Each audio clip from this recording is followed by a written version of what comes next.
Misery loves company, but people go so far. When you're miserable and you're a negative person, you go very far to create misery and negativity in other people's lives. So I've learned to laugh. Some of it doesn't feel good to receive it, but I've learned to laugh at it because you understand that people have a job to do. Haters, being a hater is a full-time job. Being a miserable person who has a job to create misery for other people's lives is a full-time job. I mean, who wants to be unemployed? There are simpletons that will just hate you because God likes you. You don't have to do anything to them. You don't have to mess up anything. You don't have to start a fight. They don't even have to know you. Most of my haters have never met me. I couldn't have done nothing to you because I don't even know you. How you gonna hate me if you don't even know me? Give me a chance to earn your hate. I just want to talk to you about haters for a second, because we all got them. Everybody got haters. I ain't even know I had these many haters till I go on the internet and they are. They just waiting on me. They don't even know me. They don't know you. They just be saying stuff. You don't even know where it come from. That's why we have good and we have evil. And at the same time, what I have an appreciation about is if you're online or if you run into somebody and they just so happens to be a hater and they end up saying something to you that will actually change your life and make you a better person. You may not like the way they're saying it, but if they're saying something that's the truth that could actually impact you and make a difference, then you're supposed to remain a student of life, to learn, even if what you're learning is coming from a hater. Take the lesson from it, grow, mature, understand it, process, and then make the adjustments, and then you keep it moving. Understand that haters are the job. Process and understand. It balances our work. A leader must have, Napoleon said, a mastery of the details. All can be lost with just a couple of missing details. On the trip to the moon, everything has to work. There's several thousand moving parts, several thousand pieces to the project of getting to the moon and coming back, and all of them have to work. And then there's the backup system for something if something goes wrong to back it up. That kind of mastery of detail is so vitally important. The drama is in the detail. Master the detail. Good advice, Napoleon Hill. Willingness to assume full responsibility. What happened to me might not have been my responsibility, but what I do about it is my full responsibility. If a hailstorm destroys the farmer's crop, he wasn't responsible for that. But his responsibility now begins when the hailstorm is over, when he asks the question of himself, what should I do now? Wherever you are in the world, just do me a favor and share this video, because just maybe somebody is at home stressed, depressed, frustrated, miserable, because they're on the receiving end of hate. When you guys could make a difference in somebody's out there life. Understand, they have a job to do. Look for the lesson in the hate. Learn from it, grow from it, mature from it, process it, and then you keep it moving. I want y'all to understand that haters have a job to do. You have hate and you have love. Never give a hater a stage to stand on, because they want nothing more than to be negative or do something negative and then have everybody to give them attention about it. Think about how far I've learned that insecure people will go above and beyond to create insecurities. Hurt people will go above and beyond to hurt people. There is no worse feeling than that of invisibility. You know, when you are doing your very best and it goes unrecognized, it makes it kind of harder to want to keep doing it. And when unseen, especially by the people whose attention and approval you crave the most, it can create a compulsion in your life to start doing things that are not even really consistent with your character in order to receive from people a confirmation that can be taken away just as easily as it was given. So my message is, if you have felt unnoticed, unappreciated, uncelebrated, and insignificant in this kingdom, what is unseen is often what is most significant. We must drive the dark side of our nature into a small corner and let the positive side flourish. Early, we must learn to exercise self-control. Power is a wonderful thing, but it must be exercised properly to benefit, not to destruct.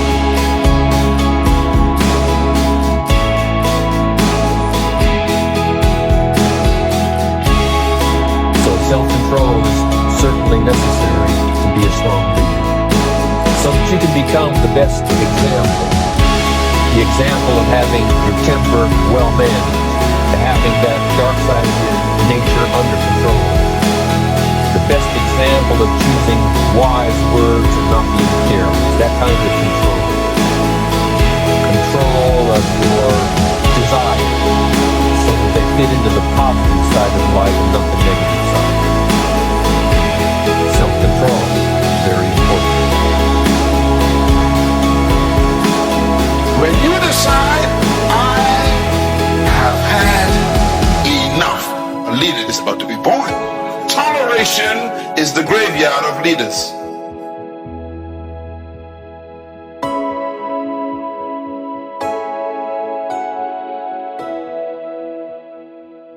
And that's why we lack leadership. Everybody wants to be liked. Nobody wants to rock the boat. And that's why we're not leaders, because we want everyone to agree with us. We still apologize for being successful. We feel ashamed to be in charge. When you still carry your history, you are afraid of success.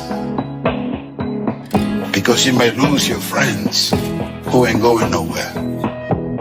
Very subtle problems. Your attitude is so powerful. It creates your atmosphere. It also is a source of your natural lifestyle. If you're going to change your life, you got to change your attitude. Now here's the bottom line. Your belief system is the source of your attitude.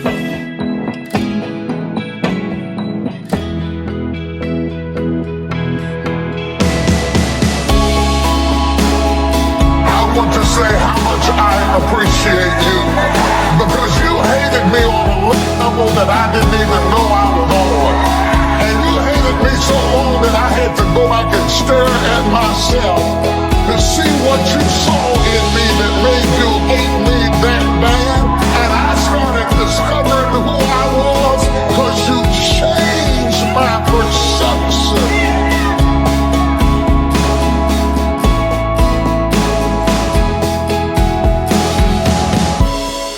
To everyone who is watching this video, no matter what you are doing to achieve a goal or to accomplish a mission or to improve yourself or change for the good for yourself, and you want to see changes in your life, despite any one of those things that you are focusing on doing, you have to understand something. There are always going to be a certain group of people who are going to hate on you for no apparent reason.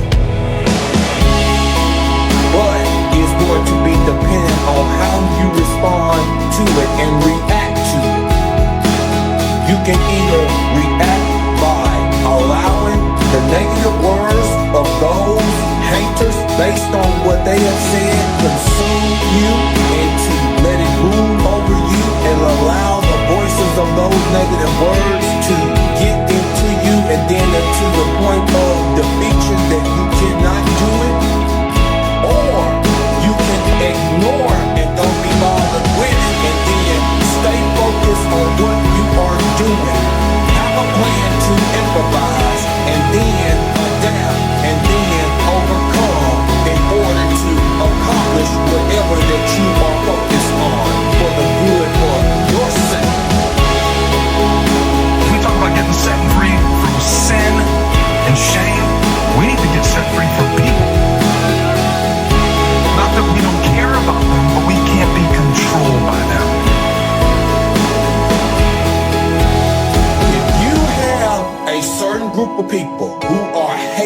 on you for no apparent reason. They're sitting there saying, you can't do this, you can't do that, you cannot accomplish this, you're not able or capable of doing that. That ain't gonna never happen into your life for the good. The first thing you need to do is ignore what they said and don't be bothered with it. And then in the midst of it, while these people are saying all of that jibber jabber and stuff, do not argue with them. Focus and work and move in silence behind closed doors. That's what you need to do. Here's what's called the self-knowledge acid test. Quickly, without thinking too much about it, quickly list your 3 most important long-term work-related goals. Is it a client you've been trying to sign for several months?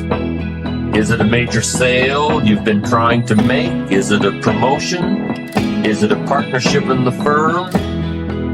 Quickly list your 3 most important long-term work-related goals. Achievements that you want to make. Achievements that will take a while to get.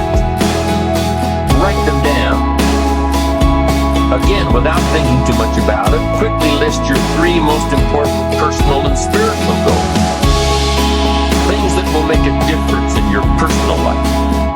Is it going to church more often than holidays?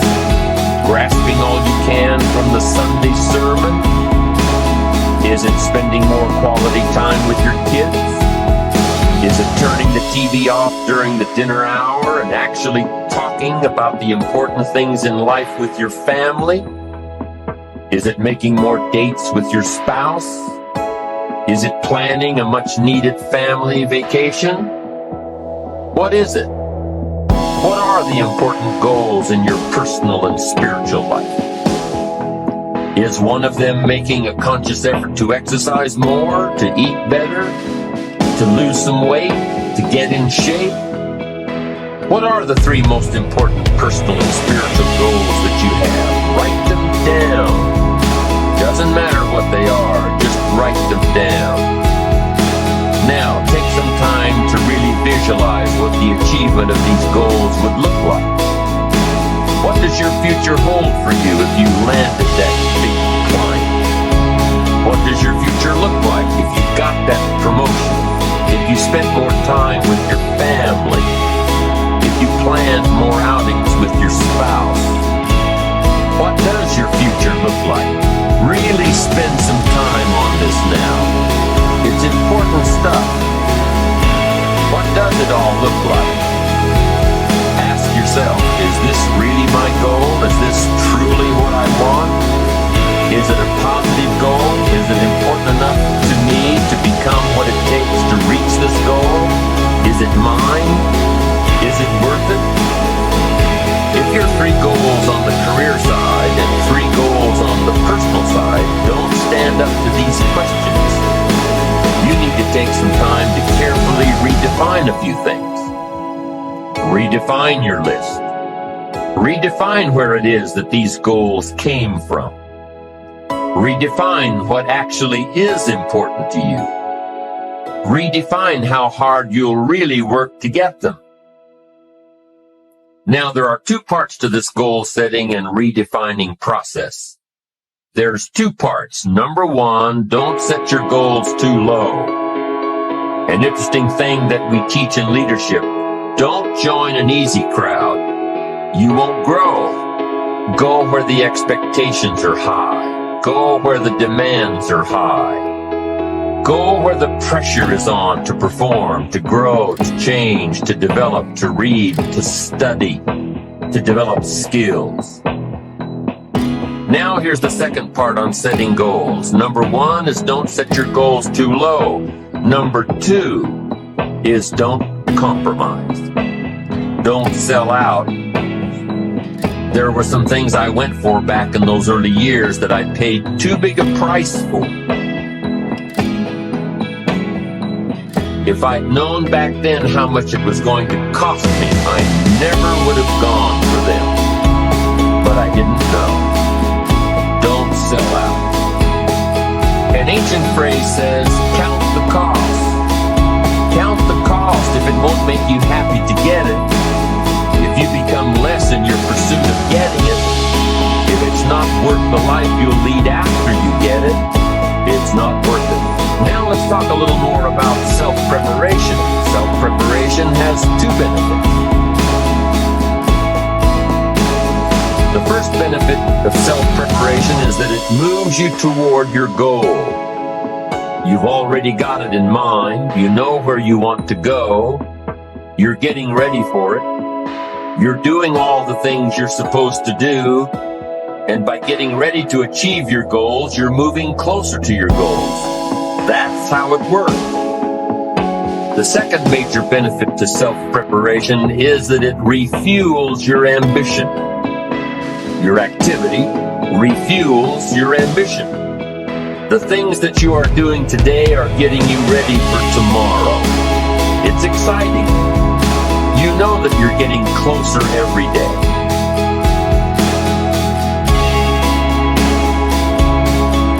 Ambition must be kept alive, be kept active, must continue to move forward. Otherwise, you're just daydreaming. You must keep active, keep moving forward so your ambition can fuel you, motivate you, get you where you want to be. Self-preparation. The benefits are, number one, it moves you toward your goals, and number two, it refuels your ambition. Be prepared. Get ready. This method of self-preparation involves 3 steps. Step 1. Carefully consider where the next opportunity for reaching your goal will originate. Where will it come from?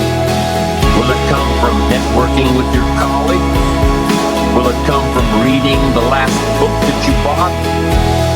The book that's still sitting on your shelf waiting to give you some answers? Will it come from you taking the time to think it out? Where will it come from? The next opportunity that will push you forward. If you don't know, here's what you have to do.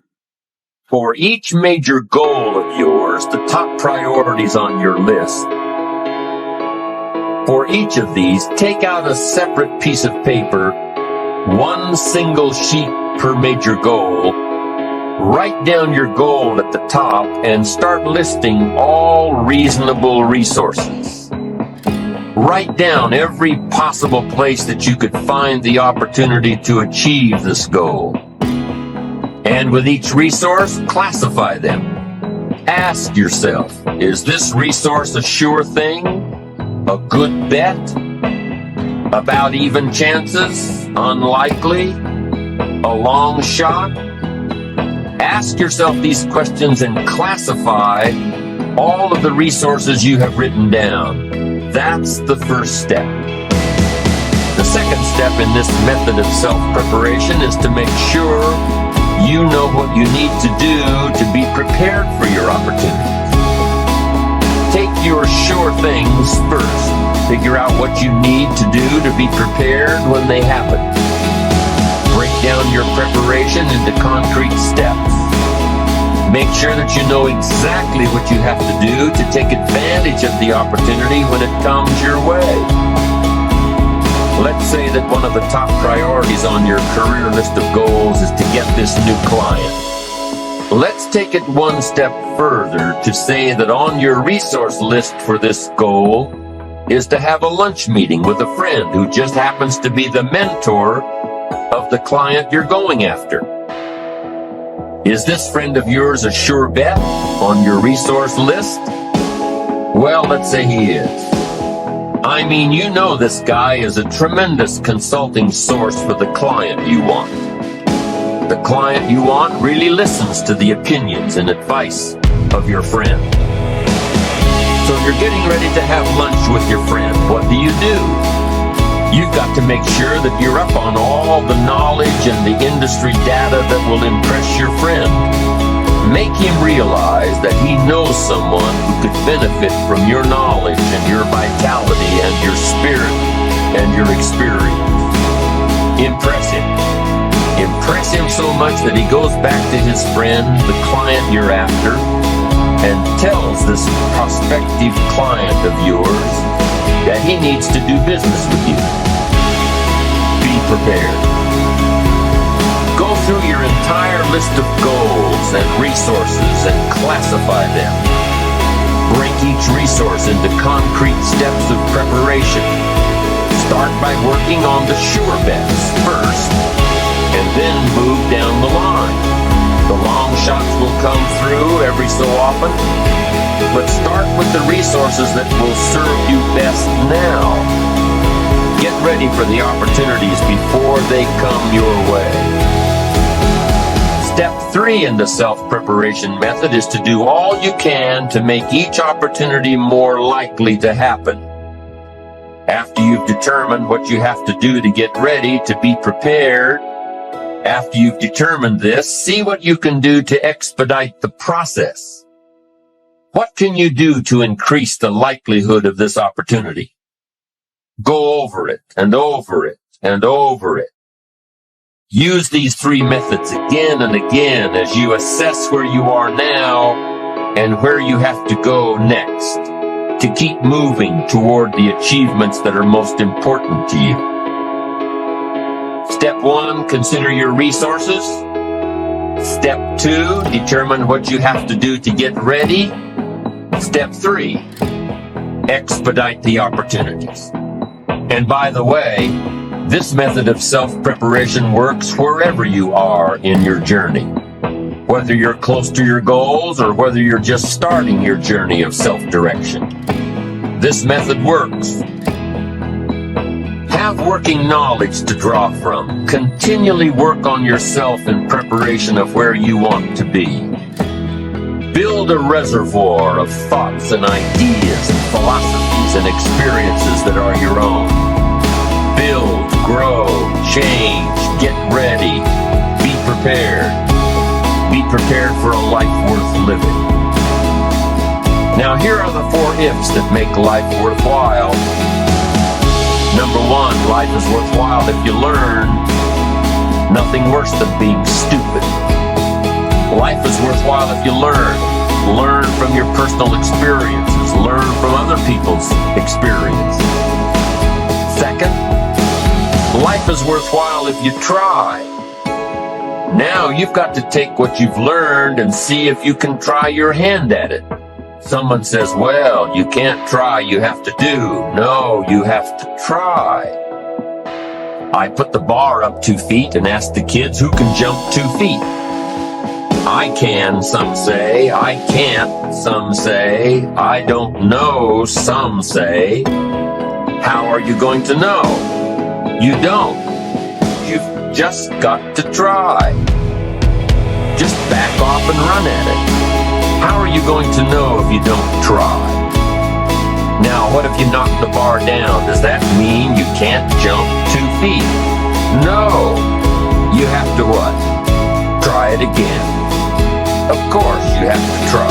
Try it another way, but try. Try your hand at it. When the record book on you is finished, let it show your wins and your losses, but don't let the record book show that you didn't try.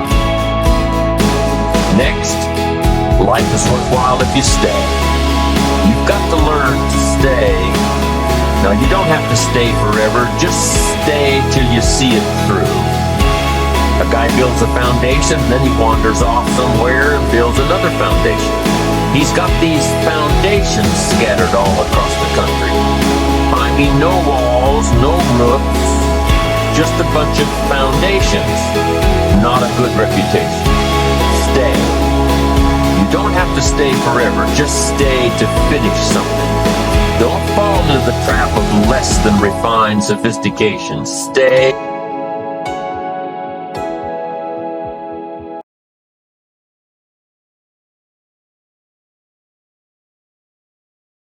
Hey there, welcome to my channel DailyKeyMotivation 2024. I am unbreakable. majority love company, but people go so far. When you're miserable and you're negative person, you go very far. Create misery and negative in others. People's loves so learn to lugs. Some of it doesn't fit good to receive it, but I be to level at it because you understand that people have a job to do. Hater begin a hater in a full-time job. Begin miserable person who has a job to create misery for the others people's lives is a full-time job. I mean, who wants to be employee. There are some focus in that will just hate you because good like you. You don't have to do anything to him. You don't have to mess up anything. You don't have to start a fight. They don't even have to know you. Most of my haters have never backed me. I don't have don't mentor to you. I don't even know you. How you going to hate me, and you don't even know me? Give me a chance to earn your